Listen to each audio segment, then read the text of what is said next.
This is the new Mazda 2 and it's rather like the Mazda 3, only it's slightly smaller and even more affordable. That's pretty much all you need to know. Alright then, I guess I'll do a proper review. Not only does the 2 copy its bigger brother's stylish swooping bodywork, it also adopts the same less is more philosophy. That's less weight means better economy and handling, and therefore more miles and smiles per gallon. In fact, the 2 weighs in at under 1,000 kilograms. Now this less is more philosophy continues with the price, because like for like, this Mazda 2 is cheaper than a similarly spec'd Ford Fiesta. It'll also suffer less depreciation, so it'll be worth more when you come to sell it on. Now I'm not going to talk about the entry-level car because you don't want it. What you want is the mid-level SEL. For an extra £2,000, it has all the kit you need. There's electric door mirrors, alloy wheels, cruise control, Bluetooth, digital radio, and an easy to use multimedia system which you can upgrade to sat-nav for just £400. As well as the usual array of airbags and electronic anti-skid control, the SEL model also gets some extra safety kit such as your lane departure warning, and there's autonomous city braking. You get height adjustment for the driver's seat, and you get height adjustment for the steering wheel, and it telescopes as well. And I have to say the driving position in this car is spot on. In fact, it's spot on in every Mazda I've ever sat in, to tell you the truth.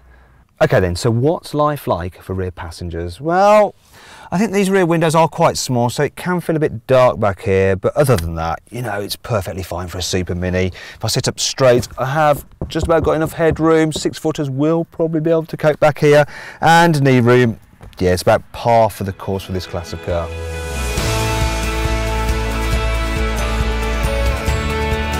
Mazda is well known for making cars which are fun to drive, and this may be a Super Mini, but the 2 still is great fun to drive.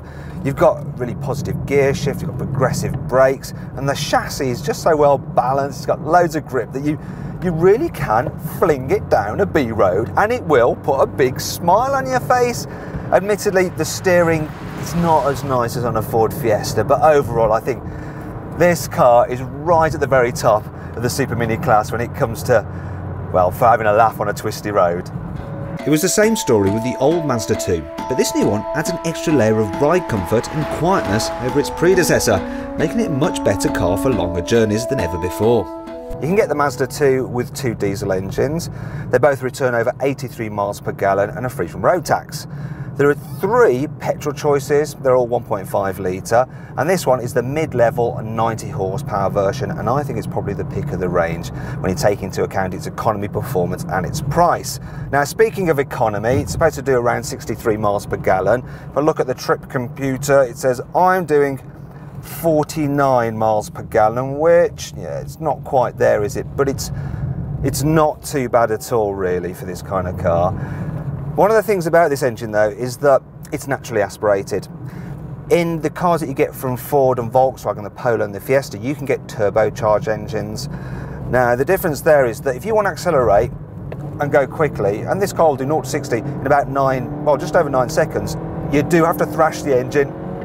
Now that does add to the fun, but it will reduce your fuel economy quite a bit, and it does, as you probably noticed, add to the noise.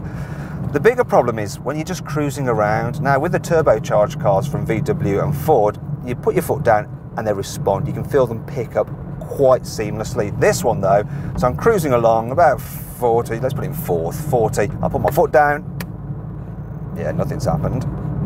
Now something's finally happening. I've accrued an extra few miles an hour. Yeah, not good for overtaking that. There are some other things which let the Mazda 2 down. While the dash layout is simple and overall design is sporty, in black trim it all feels a bit miserable and plasticky. And yes, there's a decent glove box and large front door bins, but why not give rear passengers some door bins as well? Finally, we come to the boot. It's the same size as the Volkswagen Polos, but nowhere near as flexible. The opening is smaller, there's a huge lip to lift stuff over, entry-level cars don't get split folding seats, and you don't get a flat low bay when you fold the seats down. Overall though, this new Mazda 2 is fun to drive, it's stylish and it's great value for money, and you can see the very latest prices by clicking above my head to go to our website. Click down there, you can watch our video review of the Ford Fiesta, or there for the Volkswagen Polo. Please click on our logo to subscribe to our channel, and if you're watching on mobile, just click the links below the video. they do exactly the same thing.